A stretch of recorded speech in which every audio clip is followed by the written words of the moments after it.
spesial juga yang mungkin beliaunya punya kedekatan secara emosional dengan SMKN 1 Sampang.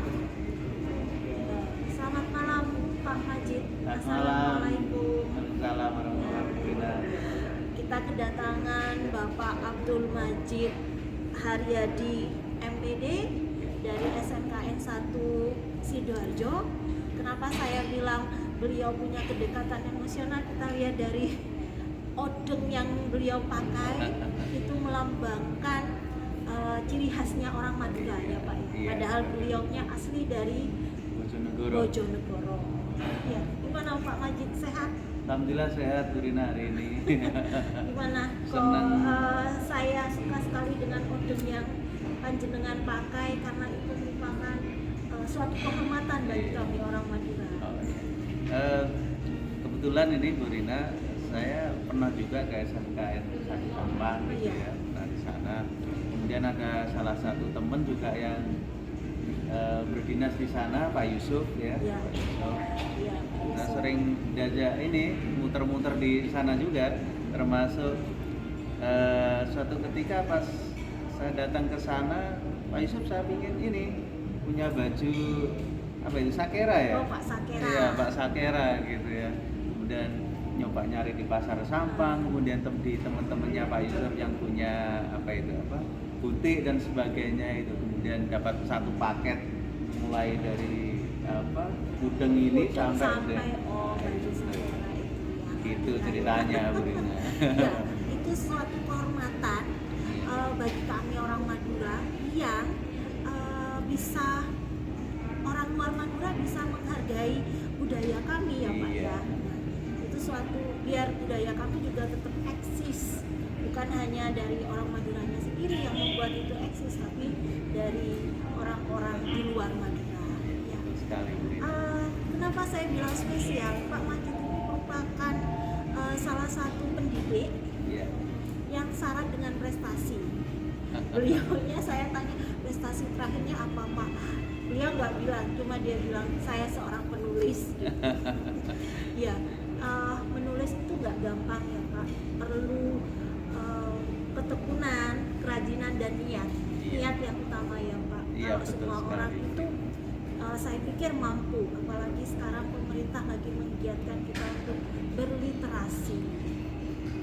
Iya betul sekali Bu Rina, ini literasi saya kira itu juga sangat penting bagi kita pendidik ataupun anak-anak kita di SMK gitu ya. Iya. Anak-anak di SMK, karena kalau dari sisi anak-anak sendiri tentunya tidak hanya harus menguasai skill sesuai dengan kejuruannya, Ya, tetapi mereka juga harus memahami konsepnya, termasuk ketika mengerjakan suatu pekerjaan yang bersifat praktis, bersifat skill yang dikuasainya.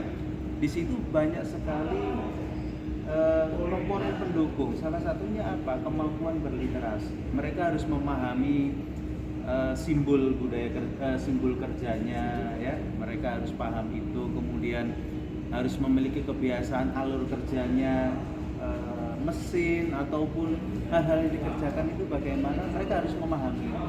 Jadi tidak langsung pokoknya bisa praktik gitu, tetapi konsepnya, prosedurnya tidak memahami. Nah, itu yang kenapa kalau literasi itu juga penting untuk kita pendidik di SMK dan juga anak-anak kita. karena kita perlu ketahui literasi itu kan bukan hanya literasi membaca ya, Betul. dan literasi yang numerasi Nah. dan sebagainya. Berbicara literasi juga seperti yang Pak Majid barusan sampaikan bahwa anak SMK itu merupakan yang kita didik untuk siap bekerja. Mereka juga harus membudayakan budaya kerja yang baik. Di SMK yang sekarang, SMK PK sebagai SMK pusat keunggulan dari program dari pemerintah juga menggalakkan budaya kerja itu. Iya, betul sekali. Menurut Pak Majid, bagaimana budaya kerja itu di SMK PK? Ekosistem pendidikan di SMK itu tuntutannya tidak hanya sekedar bisa meluluskan anak didik, tetapi bagaimana lulusan itu harus memiliki kualifikasi yang sesuai dengan apa yang dibutuhkan oleh mitra kita, yaitu dunia industri dan dunia kerja. Nah, artinya apa? Ekosistem pendidikan di sekolah itu juga harus dikondisikan benar-benar sesuai dengan kebutuhan industri, ya, pendidikan. Nah, sejak program SMK Center of Excellence itu salah satu yang menjadi konsentrasi pengembangan program di SMK COE waktu itu adalah pembentukan karakter kerja nanti. Ya.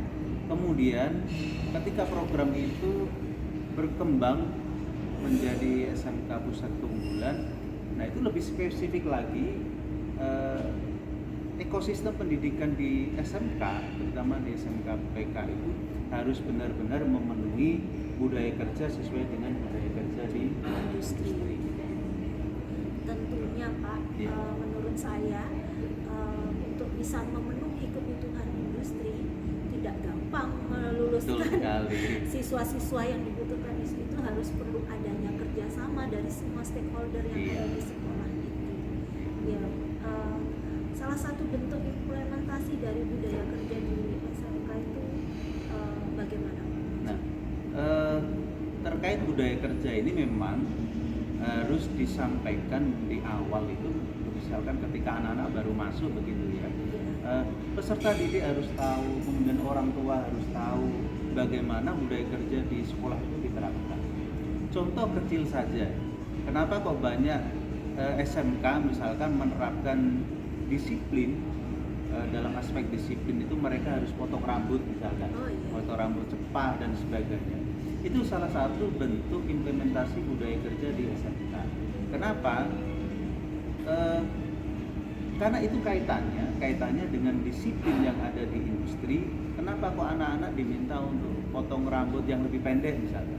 Ternyata itu jika itu diterapkan di industri itu kaitannya dengan keselamatan kerja, kemudian produk yang higienis, misalkan ada di sekolah kami ada jurusan farmasi. Nah, ada farmasi apalagi itu ya. Tahu-tahu misalkan ada rambutnya yang panjang masuk di ini, dengan kuku yang panjang. Nah, itu yang saya maksud tadi, kenapa kok peserta didik dan orang tua harus tahu. Karena kebanyakan mereka kan taunya kenapa harus dipotong rambutnya, pendekin apa? Nah, karena ketidaktahuan itulah yang akhirnya penerapan budaya kerja itu kadang kurang maksimal. Nah, kalau mereka tahu kenapa Pak harus disuruh potong rambut pendek, kemudian harus jaga kebersihan misalkan kuku tadi. Nah, mereka akan ketika diberitahu manfaatnya itu untuk nanti ketika mereka lulus, saya yakin itu hasilnya lebih baik. Sesuai dengan yang ada di dalam budaya kerja 5R. Rawan, bersih, salah satunya seperti itu ya Pak Majid ya. Ya, sangat bermanfaat sekali masukan-masukan. Kemudian ini Bu Rina, mungkin bisa saya tambahkan. Ya, monggo Pak. Terkait di budaya kerja di SMK PK ini, apalagi di dalam struktur kurikulumnya sudah sangat tersirat gitu ya, bahwasanya SMK PK itu harus menerapkan proyek penguatan profil pelajar Pancasila dan budaya kerja gitu kan. Nah, itu menjadi kesempatan baik bagi SMK untuk menerapkan budaya kerja sekolah sesuai dengan budaya kerja industri. Untuk menghasilkan peserta didik profil pelajar Pancasila itu dimensinya bagaimana di profil pelajar itu. Dimensi itu ya. Termasuk nanti di budaya kerja sendiri di proyeknya itu kan, kalau di SMK kan ada 9 tema yang sudah 9 tema dengan 2 tema wajibnya. Tema wajib itu kepekerjaan dan budaya kerja itu wajib. Nah, yang 7 silahkan nanti bisa disesuaikan dengan sesuai dengan sekolah masing-masing ya. Dalam 1 tahun itu misalkan di SMK 1 sampah, kepekerjaan dan budaya kerja itu menjadi wajib. Kemudian misalkan kok di sana potensi kewirausahaannya tinggi, nah bisa ngambil tema itu. Nanti di tim budaya kerja bisa menyusun modul untuk bisa dijadikan perkembangan dalam praktek budaya kerja di sekolah. Karena itu kita harus menghasilkan project ya. Nah, project itu nanti di akhir tahun atau bisa ada event-event yang kaitannya dengan project yang kita ambil itu. Bisa dipamerankan. Iya, jadi Project itu yang ingin saya tanyakan sebenarnya project itu harus bernilai ekonomis atau tidak? nah, project itu artinya kita ada kebermanfaatan bagi peserta didik Peserta didik sesuai dengan tema yang diambil. Jika kewirausahaan berarti mereka harus bisa projectnya paling enggak bisa menghitung profitnya bagaimana, kemudian cost-nya bagaimana. Link dengan semuanya ya, itu Pak. bagaimana. Nanti ketika di akhir itu ada event yang menunjukkan ini loh produk kewirausahaan kita misalkan seperti itu. Termasuk kepekerjaan atau budaya kerja, keterampilan yang bisa ditambah misalkan kemampuan penggunaan misalkan apar, alat pemadam api ringan itu kan penting juga itu. Nah misalkan anak-anak dilatih seperti itu. Kebetulan kemarin di SMKN 1 Sampang dari teknik elektronika industri mereka bisa membuat termogan. Ya, Wah, sama keren itu. bisa menjadi salah satu proyeknya. Nah itu bisa dari juga itu mereka ya, Bu Pak. Rina, ya benar sekali. Yang penting proyek budaya kerja itu kan tidak bersifat teoritis atau kemudian penyampaian Ya. materinya, tapi memang bersifat praktek lah. yang menghasilkan Itu sebuah pengalaman, project. saya kira memberikan pengalaman sangat baik kepada anak-anak kita. Ya. Terima kasih Pak Majid. Oke. Pembicaraan yang sangat bermanfaat, mendalam dan berkualitas. Semoga kita bisa bertemu di lain waktu. Iya. Terima kasih atas ilmunya. Ya, terima kasih. Jalan-jalan lagi ke Sampang, kami tunggu. Oke, siap. Terima kasih, selamat Iya. malam Pak Majid. Iya, selamat Salam malam, sehat Rina. selalu. Ya, amin. Assalamualaikum warahmatullahi wabarakatuh. Waalaikumsalam warahmatullahi wabarakatuh.